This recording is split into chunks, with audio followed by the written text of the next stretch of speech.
निवडणुकीचं महत्व आपल्या समोर ठेवलं आणि उपस्थिती बघितल्यानंतर माने साहेब काल राजापूरपासून आणि आज रत्नागिरीमध्ये जी उपस्थिती दिसते, जे वातावरण दिसतंय, तिथे 100% 2024ला महायुतीचाच उमेदवार लोकसभेमध्ये निवडून येणार ही माझ्या मनामध्ये शंका आहे. कारण का चित्रच कसं आहे, मागच्या 10 वर्षांमध्ये खासदार कोण हे दिल्लीला माहित नाही, खासदारांनी काम काय केलं हे जनतेला माहित नाही. असं कुठलं काम, आणि हा तर मतदारसंघ, हा त्यातल्या त्यात इकडे कलेक्टर ऑफिस, इकडे एसपी ऑफिस, आपल्या रत्नागिरी जिल्ह्याची राजधानी म्हणजे हा मतदारसंघ. त्या मतदारसंघामध्ये खासदारांनी केलेलं काम आपण मला सांगावं, कारण का मी महिनाभर शोधतोय.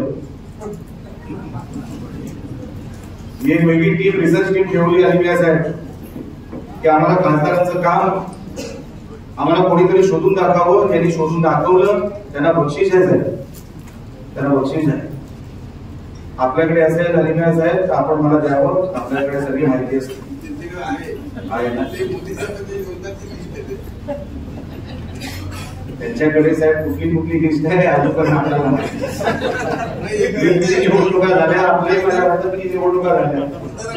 खासदार घेऊन तेच मी सांगतो, त्यांच्याकडे नुसत्या खासदाराची नाही झाली लिस्ट आहे त्यांच्याकडे. होय ना, राजावर बोलले म्हणून अनुमोदन मिळालं, पत्रकारांनीच अनुमोदन. या मतदारसंघामध्ये काम करत असताना मी 3 निवडणुका याच रत्नागिरीमधून लढवलेल्या आहेत. या रत्नागिरी शहरामध्ये खास करून मुस्लिम समाजाने साहेब मला भरभरून प्रेम दिलं. या शहरामध्ये तेव्हा साहेब काँग्रेसचे पण उमेदवार उभे होते, आणि काँग्रेसचे उमेदवार उभे असताना त्यांना या शहरातून काहीतरी 6,000 मतं मिळाली. विनायक राऊतांना काहीतरी 12,500 मतं मिळाली, पण मला पावणे 10,000 मतं मिळाली फक्त फ्रीजवर अपक्ष उमेदवाराला.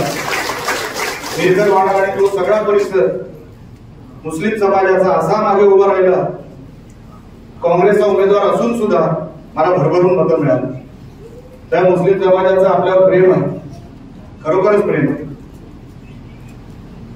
कुणबी समाज, मराठा समाज, वाणी समाज, आपण कधी समाजाचं राजकारण केलं नाही, म्हणून कुठलाही समाज आपल्याकडे आदराने बघतो. त्याचं कारणच आहे आपण समाज बघितला नाही, आपण कधी धर्म बघितला नाही. साहेबांची मांडलेली बहीण फरीदा ठाकूर राजापूरला राहतात, ते साहेबांना राखी बांधते. त्या बिचाऱ्यांना चालता येत नाही, बिचाऱ्या कशा कशा येतात. त्यांच्या मानलेल्या बहीण फरीदा ठाकूर, त्यांनी जात धर्म पंथ वगैरे कधीच बघितले जात. माणसाला पोट एक असतं, पोटाला जात नसते, आणि त्या पोटाला रिकामं ठेवायचं नसतं. एवढंच मंत्र मंत्र डोक्यात ठेवून साहेबांनी एवढी वर्ष काम केलं, एवढी. आणि महाराष्ट्राच्या कुठल्याही राजकारणाच्या तुम्ही राजकारणामध्ये जर तुम्ही कुठेही बघितलं तरी चालू ठेवू ना, तरी कुठेही बघितलं तरी राणे साहेबांचं नाव हे कुठल्याही जिल्ह्यामध्ये म्हणजे सहज त्याच्यामध्ये कधीही कोणाला ठीक आहे टीका करतील, विरोधक असतील, विरोधक टीका करत असतात, पण राणे साहेबांचे विचार, राणे साहेबांचं जे काही पुढची दूरदृष्टी कोकणाबद्दल, जसं मी काल याचा उल्लेख राजापूरचा केला. जैतापूरला माने साहेब आम्हाला माहित होतं, जैतापूर प्रकल्प आणि तिकडे भडकलेली डोकी हे मला पराभवाकडे घेऊन जाणार हे मला माहित होतं. पण राणे साहेबांनी तडजोड केली नाही, आम्ही विचारांची तडजोड केली नाही. जर इथे जैतापूर आलं, इथे मोठ्या प्रमाणात रोजगार निर्माण होतील, इथे उद्योगधंद्यांचं जाळं बसेल, आणि म्हणून पुढच्या 25-50 वर्षाचा डोक्यात विचार ठेवून राणे साहेबांनी काही झालं तरी चालेल, अहो मी तर मुलगा, निलेश राणे पडला तरी चालेल, पण जैतापूर सारखा प्रकल्प जर चांगला असेल, पर्यावरणाला जर हानी पोहोचणार नसेल, तर आपल्याला तो प्रकल्प हवा आहे. आणि म्हणून साहेब आमचा पराभव देखील झाला, तो प्रकल्प पण परत गेला आणि त्या वेळेपासून अनेक प्रकल्प आले आणि गेले. आपल्या रत्नागिरी जिल्ह्याला तसं काहीच मिळालं नाही. मी म्हणून आपल्याला हात जोडून विनंती करतो, माने साहेब बोलले ते खरं आहे, आपण आपापसातले वाद आता विसरले पाहिजे. माने साहेब या मतदारसंघामध्ये माझ्यासारखी टोकाचे वाद तर कोणीच केले नसते.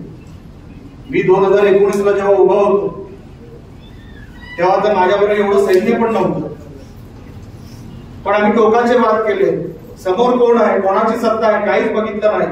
जिंकायचं आहे आणि ते कसंही करून लढायचं आहे, या फक्त विचार डोक्यात ठेवून आम्ही साहेब रोज बाहेर पडायचो. रोज केसेस व्हायच्या, रोज कोणावर तरी काहीतरी व्हायचं, पण आम्ही कधी डगमगलो नाही. टोकाचे वाद, खास करून याच मतदारसंघामध्ये टोकाचे वाद होते आमचे.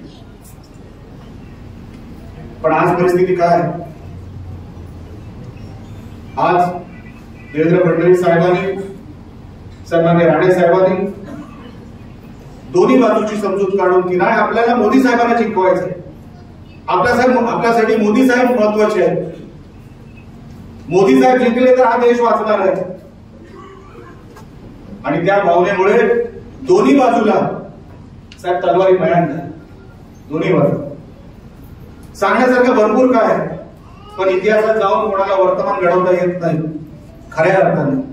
ठीक आहे, रेफरन्स घेऊन इतिहासाचा दाखला द्यायचा असतो, पण इतिहासामध्ये असंच झालं आणि म्हणून वर्तमानात पण ते असंच होणार असं कोण डोक्यात ठेवून कधी पण ते असंच होणार असं कोण डोक्यात ठेवून कधी बदल होत नाही. टोकाचे वाद करणारे आज एकमेकांबद्दल चांगलं बोलताय, तालिबिया साहेब एकमेकांना का? कारण का ध्येय मोठा आहे, ध्येय मोठा आहे.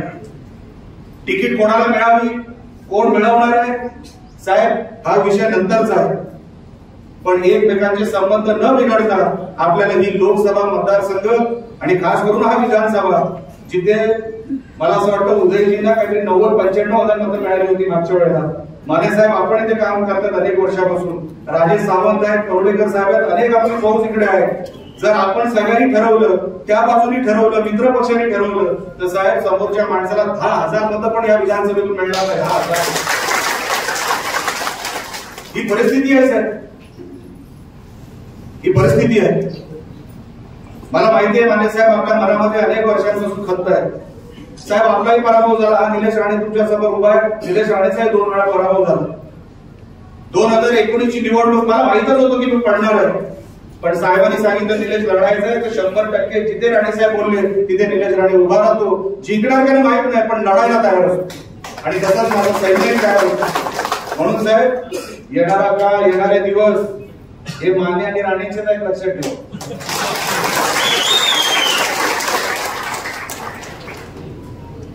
आपल्याला जे काय बोलायचं होतं ते आपण बघून झालेलं आहे. इथून पुढे भारतीय जनता पक्षाचे चांगलेच दिवस, हा मतदारसंघ असू दे किंवा रत्नागिरी जिल्हा असू दे, चांगलेच दिवस भारतीय जनता पक्षाच्या आमच्या कार्यकर्त्यांना, कारण का तुम्ही धुंद दिलेली आहे. एवढी मोठी फौज आज इकडे निर्माण झाली, त्याच्यामध्ये श्रेय रवी चव्हाण साहेबांचं आहे, माने साहेबांचं आहे, राजेशजी सावंतांचे, अनेक लोक जी नवीन आली, ज्यांनी नवीन इकडे संघटना उभी केली, काही जुने आहेत त्यांनी संघटनेला कधी सोडलं नाही, अशी लोक जी धरून उभी राहिली, जी या संघटनेला एक नवीन दिशा देण्यासाठी की मोदी साहेब जिंकले पाहिजे, मोदी साहेब जिंकले पाहिजे. आणि या रत्नागिरी सिंधुदुर्गाला जसं तुम्हाला सांगितलं, हा विद्यमान खासदार नायक विनायक, नावात विनायक आहे पण कामं खलनायकाची आहे.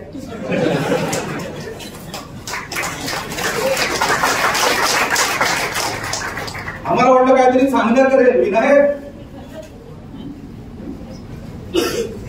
आणि काम काय करू, नुसतं आला तर टीका करणार आणि टीका पण धड करत नाही. काय बोलतो एकदम खरोखरच सांगतो तुम्हाला.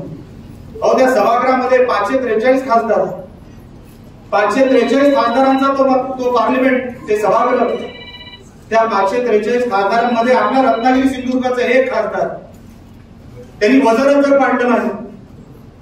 अहो त्या उत्तर भारतातले जे खासदार असतात ना, ज्यांचं हिंदीवर प्रभुत्व असतं, कमांड असतं, त्या उत्तर भारतातले जे खासदार असतात ते हिंदीमध्ये आणि काय मागण्यामध्ये कमी कमी जास्त पडत नाही.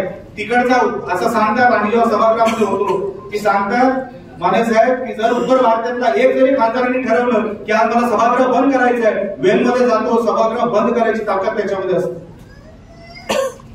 दक्षिण भारतामध्ये इंग्लिशवर कमांड, साऊथ इंडिया इंग्लिशवर प्रचंड कमांड त्यांचं. हिंदी असेल, इंग्लिश असेल, त्या सभागृहामध्ये, त्या पार्लिमेंटमध्ये अशी मोदी साहेबांनी जर नजर फिरवली तर माणूस बघून नजर थांबली पाहिजे. आणि ती धमक या युतीच्या उमेदवाराकडेच असेल. असाच उमेदवार आपल्याला दिल्लीला पाठवायचा, सिंधुदुर्गाचाच खासदार असणार असं बघून तिकडे नजर थांबली पाहिजे. अहो, आताचे विद्यमान खासदार मोदी साहेबांची नजर फिरली डोळे बंद करतील. नको मला. कुठला मतदारसंघ सांगायचा आहे यांचा? अहो, ह्या रत्नागिरी सिंधुदुर्ग मतदारसंघाला इतिहास आहे. मोठमोठी लोक निवडून गेलेली आहेत. त्याच्यामध्ये या 543 खासदारांमध्ये जर हा माणूस गेला, 10 वर्ष उघड गेली आपली. आणि आता तर परिस्थिती नाही परत निवडून येण्यासारखी. म्हणून आपल्याला विनंती करतो, जास्त लहानचं भाषण करणार नाही, कारण का रत्नागिरीमध्ये मी नेहमीच बोलत असतो. आपल्याला सगळ्यांना राणे साहेबांचं भाषण ऐकायचं आहे. पण मी तुम्हाला सांगतो, त्याचा उल्लेख मी आता थोडा वेळ पूर्वी केला. जर आता साहेब या मतदारसंघाने ठरवलं, या सगळ्या सैन्याने ठरवलं तर विनायक राऊतला 10,000 मतं या विधानसभेतून मिळणार नाही असं चित्र विधानसभेतून. सगळ्यांना इच्छा आहे की आपल्या युतीचा उमेदवार तिकडे पार्लिमेंटमध्ये निवडून जावं. कशासाठी जावं? अहो, काहीतरी उद्योगधंदे यावे, काहीतरी इकडे सांगण्यासारखं यावं. आपण रत्नागिरीच्या राजधानीत आहोत. आपण राजधानीत आहोत. परिसर बघा आजूबाजूचा, 10 जिल्हा परिषदचा हा मतदारसंघ विधानसभेचा. बघा आजूबाजूला, तुमच्या आजूबाजूला गावाच्या आपल्याला कुठल्या गोष्टीची गरज आहे? अहो, तिकडे आपला माणूस, हक्काचा माणूस गेलाय पार्लिमेंटमध्ये तर साहेब आम्हाला फूड प्रोसेसिंग इंडस्ट्री पाहिजे. तुम्हाला फूड प्रोसेसिंग इंडस्ट्री जर कोण देणार असेल तर तिकडे वजनदार माणूस पाहिजे. आणि वजनदार माणूस कोण आहे हे मला वेगळ्या शब्दात सांगायची काही गरज नाही. आपल्याला म्हणून मी विनंती करण्यासाठी इथे उभं. बोलण्यासारखं भरपूर आहे, पण अजून महिना जायचा आहे. या महिन्याभरामध्ये आपण गावाची गावं पिंजून काढूया. गावाची गावं सगळ्यांना दाखवलं पाहिजे. उद्धव ठाकरे येतील सुद्धा आता काही दिवसामध्ये बडबड करण्यासाठी. पण तुम्हाला त्यांना दाखवायचं की तुमचा जो काळ होता तो संपला. आता भारतीय जनता पक्ष आणि मित्र पक्षांचा काळ सुरू झालेला आहे. तुम्हाला याच्यामध्ये खायला मिळणार नाही. ही दाखवण्याची वेळ आहे. आणि म्हणून प्रत्येक माणसाने माझी निवडणूक आहे, माझं काहीतरी जाणार आहे हे मनात ठेवून पावलं टाकली तर कुठलीही गोष्ट कठीण नाही. सराव झालेला आहे, सगळा सराव झालेला आहे. आता फक्त आपल्याला पुढे जायचं आहे. त्या नियोजनबद्ध पद्धतीने पुढे गेला तर 100% विजय आपला निश्चित आहे. पण कुठेही गाफीलपणा न राहता तिकडे विवेक सुरू आहे म्हणजे बघ होत नाही. विवेक सुर्वे चांगलं काम करेलच, पण त्याच्या मागे विवेक सुर्वेनी खालचा कार्यकर्ता तळागाळापर्यंत काम करतोय की नाही ह्याची काळजी प्रत्येक कार्यकर्त्याने करावी, प्रत्येक पदाधिकाऱ्यांनी करावी. एवढीच फक्त या निमित्ताने विनंती करतो. येणाऱ्या 7 मेला आपलं मतदान आहे आणि 4 जूनला जो हवेमध्ये गुलाल उडेल, जे रस्त्यावरती फटाके उडतील ते फक्त भारतीय जनता पक्ष आणि महायुतीचे उडतील. जय हिंद, जय महाराष्ट्र.